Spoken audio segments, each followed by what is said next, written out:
Welcome back to our YouTube channel. ඔන්න අද ඔයාලට අපේ වීඩියෝ එකෙන් බලන්න පුළුවන් අපි එකතු වෙන ප්ලාස්ටික් බෝතල් වලට මොකද කරන්න කියලා. රුමේනියාවේ තියෙනවා මේ වගේ මැෂින්.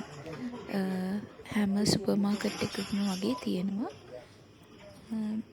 මේ වගේ තැනකට ගිහිල්ලා ගෙදර එකතු වෙන ප්ලාස්ටික් බෝතල්, වීදුරු බෝතල් මේ මැෂින් එකට දැම්මහම එක බෝතලයකට බණී 50ක් හම්බ වෙනවා.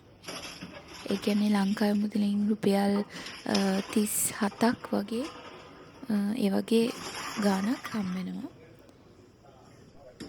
ඉතින් ඇත්තටම මේක ගොඩක් වටින දෙයක්. අපේ ලංකාවටත් මේ වගේ දෙයක් හඳුන්වා දෙනවා නම් ගොඩාක් වටිනවා. මම දන්න තරමින් පොඩියට තියෙනවා මෙහෙම තැන් ලංකාවේ.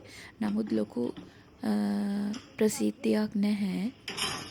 පුළුවන් නම් මේ වගේ දෙයක් කරනවා නම් ගොඩක් පරිසර දූෂණය වගේ දේවල් අඩු වෙනවා. ඇත්තටම මෙහි මේ රටේ ඇත්තටම මේ ප්ලාස්ටික් බෝතල් නැහැ හොයා ගන්නවත් පාරවල් වල පවා දැන් කියන්නේ අපි කියන්නේ සල්ලි නැති හිඟන්නෝ වගේ කට්ටිය ඒව එකතු කරලා ඉතින් ඔය වගේ තැන් වලට ගිහිල්ලා සල්ලි ගන්නවා. කොච්චර දෙයක්ද නේ? කීයක් හරි හම්බ වෙනවනේ මොනසෙක්ට. සාමාන්‍ය ඉතින් අපි ගෙදර එකතු වෙන දේවල් මේ වගේ මාසයක් දෙකක් එකතු කරලා එකපාර ගිහින් දානවා. එතකොට කීයක් හරි හම්බ වෙනවා.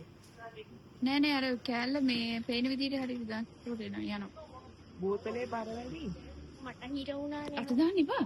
බෝතලේ අපි ගෙනාපු බෝතල් ඔක්කොම දැම්මට පස්සේ එතන බටන් එකක් තියෙනවා මේ විදිහට ප්‍රෙස් කරලා බිල් එක අරගෙන කවුන්ට් එකට දුන්නාම අපිට කැමති නම් බඩු ගත්ත හැකි නැත්නම් අපිට මුදල් ඉල්ල ගත්ත හැකි.